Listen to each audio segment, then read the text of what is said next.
Finally today, last year, soybean aphids caught many producers off guard. In fact, economic thresholds were hit in several fields across northeast Nebraska. Nebraska Extension educators say while aphid pressure varies year to year, it's still critical to keep scouting as we enter the final stretch of the growing season.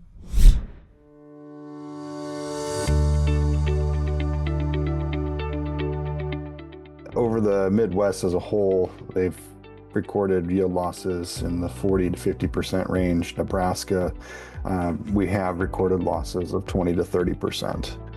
So it is a big enough issue that it is worth scouting for. If it's early in the infestation, it's tough to even spot them. You have to be looking under leaves. Usually the newest growth has the most aphids on it. When we get into hotter temperatures, fuller canopies, they move down in, and so they'll be on the undersides of leaves. Once we get to pod fill, they'll start working, you start seeing them on the pods. If the populations are high enough, and we're talking somewhere in the neighborhood of 100 to 150 aphids per plant, you'll start seeing lady beetles regularly within the field. When they get to 500 to 800 aphids per plant or more, they start to excrete enough honeydew, which is the extra sugary water that they're not interested in from the plant, and it'll coat the plants, and then we'll get sooty mold growing on there. So you'll get either a shiny look before the sooty mold, or you'll get this dulled, darkened appearance on the leaves. So the threshold for soybean aphids is 250 aphids per plant. Population's increasing, and at least 80% of the plants are infested with aphids when you're scouting. So you confirm that by whole plant counts throughout the field, not just in one location. Sometimes you can have hot spots, like one corner will have a whole bunch, and the rest of the field will be fine. However, if you don't want to be counting to 250 aphids on average or higher, one of the things that you can do is there's a speed scouting method, which is related to the 250 aphid per plant threshold. In the speed scouting, you stop counting at 40, you count that plant as infested, and then you move on. And so the scouting is based on the number of infested plants. When it comes to treating for soybean aphids, we got to remember we're applying an insecticide, and our tactics for applying insecticides are higher pressures, smaller droplet sizes, so that we can get that penetrated down into the canopy and coating the plant.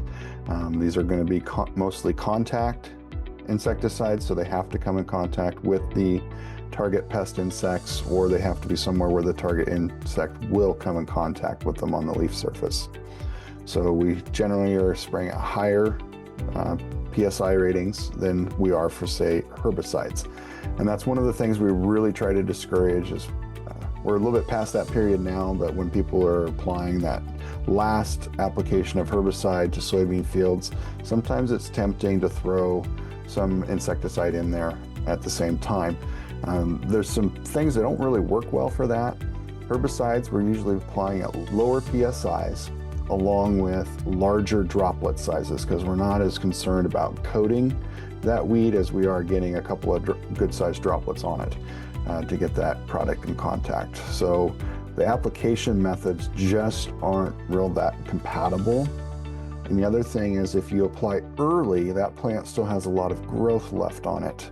So all the new growth areas that were not out and expanded when that insecticide was applied, you're not going to have any coverage on those new areas.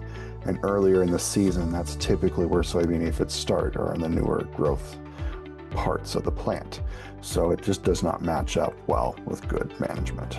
There are some lower thresholds that are being used or have been used in the past to try to attempt to spray for aphids in soybean fields, and we just do not encourage those. The 250 aphids per plant threshold has been vetted in Nebraska as well as across the Midwest for soybean aphid management, and it has proven true for decades now.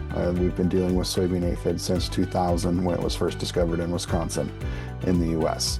And that threshold has proved true.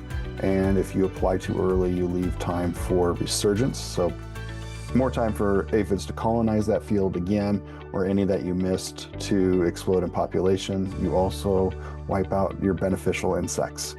And so those are very important, especially in lower population settings. It's not uncommon for aphids to float around 100 aphids per plant or less in a field. And that's not enough to cause economic yield loss.